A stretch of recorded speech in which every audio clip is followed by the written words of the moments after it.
대체재 가격 상승과 보완재 가격 하락이 같은 의미를 갖고 있다는 거. 대체재 가격 상승, 해당자 수요 증가, 보완재 가격 하락, 해당자 수요 증가. 4번은 답이 체크가 여기 3번으로 됐는데 3번이 아니라 2번이라는 거. 자, 그러면 이제 답은 됐고, 이제 3번 가자고요. 3번, 총부채 상환 비율이 인하됐대요. 그럼 총부채 상환 비율이 인하되면, 그러면 돈을 많이 안 빌려주겠다는 소리잖아요. 그럼 돈을 많이 안 빌려주면, 총부채 상환 비율이 60%였다. 근데 이게 40% 낮추겠다. 그럼 돈을 많이 안 빌려주겠다는 소리잖아요. 그러니까 총부채 상환 비율이 인하되면 수요가 증가입니까 감소입니까? 수요 감소가 돼요. 수요 감소. 자, 그다음에 4번 대출금리가 인상됐습니다. 수요 감소. 그다음에 대체주택 가격이 하락했다. 대체재가 하락했죠. 그럼 대체재가 하락했으면 해당자 수요 감소. 대체재 가격과 해당자 수요는 같은 방향으로 움직이기 때문에 그렇습니다. 그래서 4번은 답이 몇 번? 2번이 가장 적절합니다. 4번에서 포인트 두 가지. 4번에서 포인트 두 가지는요. 수요자가 가격 상승에 상한다. 수요 증가. 수요자 가격 하락에 상한다. 수요 감소. 그다음에 대체재 가격 상승, 수요 증가. 보완재 가격 하락, 수요 증가.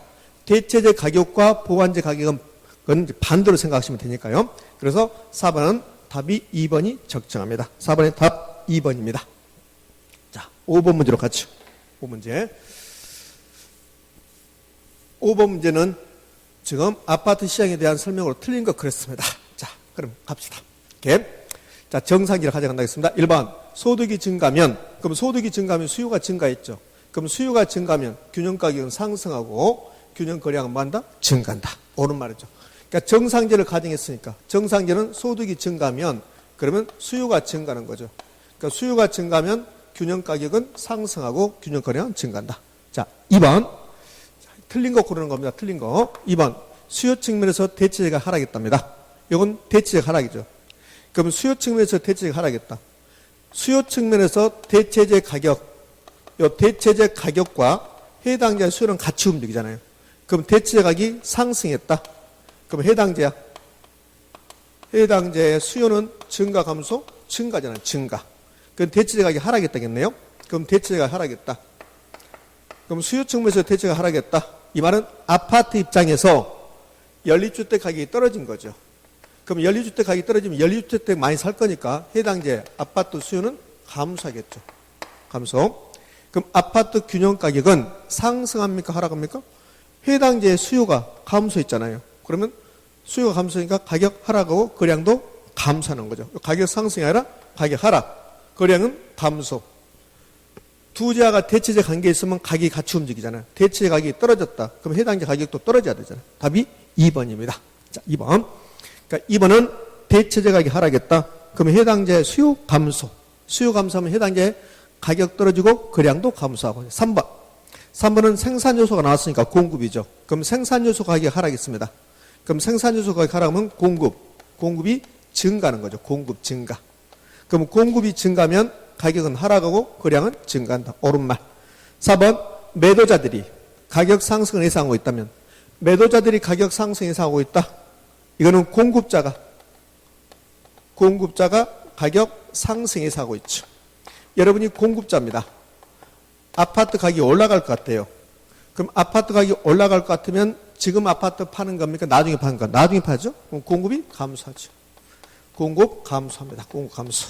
자, 그럼 공급 감소가 나왔으니까 균형 가격은 상승하고 균형 거래량은 감소한다. 옳은 말. 5번. 아파트 취득과 관련 조세가 감면됐답니다. 취득세가 떨어졌네. 그러면 수요 증가. 수요 증가니까 가격 상승, 거래량 증가. 그래서 5번은 2번이 적정한 답이 됩니다. 5번은 2번이 적정한 답입니다. 자, 6번 문제로 넘어가죠. 6번 문제도 녹록지 않을 겁니다, 여러분들. 자, 6번 문제 같은 문제를 정확히 이해하신다면 그러면 탄력성이 많이 정리되는 겁니다. 자, 기억을 읽어보자고요. A 부동산 가격이 5% 상승하자 A 부동산 수요량이 10% 감소했다. 그러면 여기 재화가 나오고 가격 나오고 그다음에 퍼센트 수요 나오고 가격 수요 이렇게 퍼센트 나오면 수요 공급인에서 이렇게 퍼센트 10% 5% 이렇게 퍼센트 나오면 탄력성이 났겠잖아요. 그러면 이제 기억에서는 우리가 알 수 있는 것은 A 부동산의 수가탄 수요가 나오고 가격이 나오고 수요가 나왔으니까. 자, 수가탄. 수가탄은 이렇게 나눈다 했잖아요. 수요량의 변화율을 가격 변화율로 나눈다. 그럼 수요량의 변화율이 10%고 가격 변화율이 5%니까 수요의 가격 탄력성 몇이다? 2다. 그럼 2면 수요의 가격 탄력성 2면 탄력성이 1보다 크죠? 그러면 탄력적, 비탄력적? 탄력적. 그러니까 기억은 수요의 가격 탄력성 2고 A 부동산 수요 가격 탄력성 2고 탄력적, 비탄력적? 탄력적. 왜? 탄력성 1보다 크니까. 이 탄력적, 비탄력적은 이렇게 표현할 수도 있고 이 가격 변화율하고 수요량의 변화율을 비교했습니다. 그러니까 수요량의 변화율이 더 크죠? 그럼 탄력적. 가격 변화율이 더 크면 비탄력적. 가격 변화율과 수요량 변화율이 똑같다? 그러면 단위 탄력적. 그러면 기억은 우리는 탄력성 2고 탄력적이라고 할 수 있죠? 탄력적이다. 이렇게 판단할 수 있잖아요. 자, 니은 소득이 나왔습니다. 그러면 소득이 나오면서 요 퍼센트가 나왔죠? 소득이 나오면 퍼센트가 나오면 소득이 나오면 정상제 열등이 따진다 했잖아요. 정상 열등제. 그 다음에는 퍼센트가 나오면 그러면 수소탄. 그러니까 니은 지문은 소득이 나왔으니까 정상제 열등제 따질 거고 퍼센트가 나왔으니까 수소탄을 이제 물어보는 거죠. 자, 그러면 요 니은을 봤더니 소득이 감소하자 수요량도 감소했다. 소득과 수요가 같은 방향으로 움직이고 있죠? 그러면 일단 정상제구나. 아, 너는 정상제구나. 우리 정상제 열등제 따질 때 소득 움직이는 방향과 수요 움직이는 방향이 같이 움직이면 정상제라고 했잖아요. 그럼 소득이 증가할 때 수요가 증가했다? 정상제. 소득이 감소할 때 수요가 감소했다? 같이 움직이잖아요. 그럼 정상제죠. 자, 정상제이고 수소탄. 수소탄을 지금부터 계산합니다. 수소탄은 여기 수요량의 변화율을 소득 변화율로 나눈 거잖아요. 수요량의 변화율 10% 감소했죠? 마이너스 10%. 소득은 20% 감소했죠? 마이너스 20%. 그러니까 같은 마이너스니까 플러스 값이 나오고 그럼 소득 탄력성은 0.5죠. 그러면 니은 지문에서 우리가 알 수 있는 것은 수업 시간에 많이 했잖아요. 소득이 나오면 정상 열등제. 그 다음에 숫자, 퍼센트가 나오면 탄력성. 소득이 나왔고 탄력성이 나왔으니까 수요의 소득 탄력성. 만약에 이 니은에서요, 20%, 10%가 없다. 없고 소득이 감소할 때 수요량이 감소했다.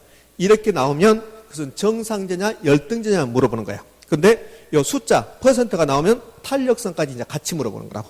자, 그러면 니은에서는 정상제라는 정보를 알고 탄력성이 0.5라는 수소탄이 0.5라는 정보를 알았습니다. 자, 그 다음에 디귿 값이다.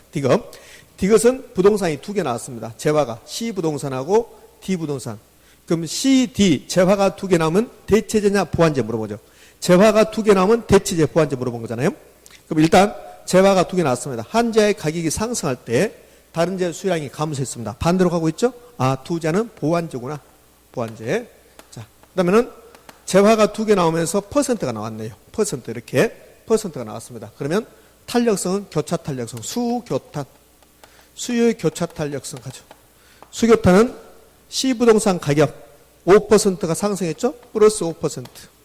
근데 D 부동산 수요는 10%가 감소했죠? 마이너스 10%.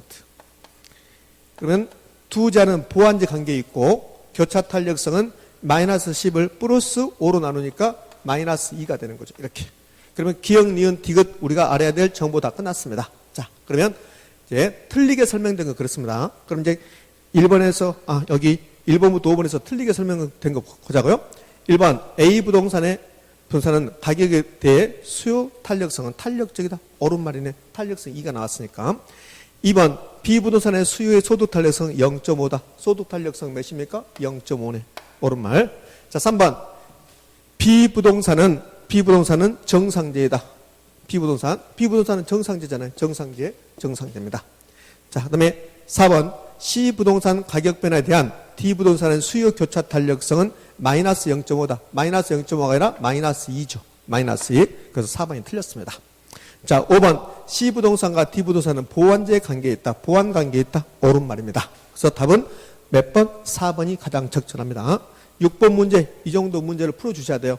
이 6번 문제는 정한 문제 형태로서 수요의 가격 탄력성, 소득 탄력성, 교차 탄력성에 관한 것을 전부 다 물어보고 있습니다. 그래서 6번 문제는 풀어주셔야 됩니다. 6번 문제를 저처럼 정확히 알고 맞추셨다면 그러면 탄력성에 대해서는 걱정 안 하셔도 될 것 같습니다. 자, 그래요. 들어놓아서 수업 듣고 계십니까? 아, 그러시구나. 편한 자세로. 세상에서 가장 편한 자세로 수업 듣고 계십니다. 자, 이요. 7번 문제로 가죠. 7번 문제는 탄력성 계산 문제입니다. 7번 문제 탄력성 계산 문제 녹록지 않죠. 근데 탄력성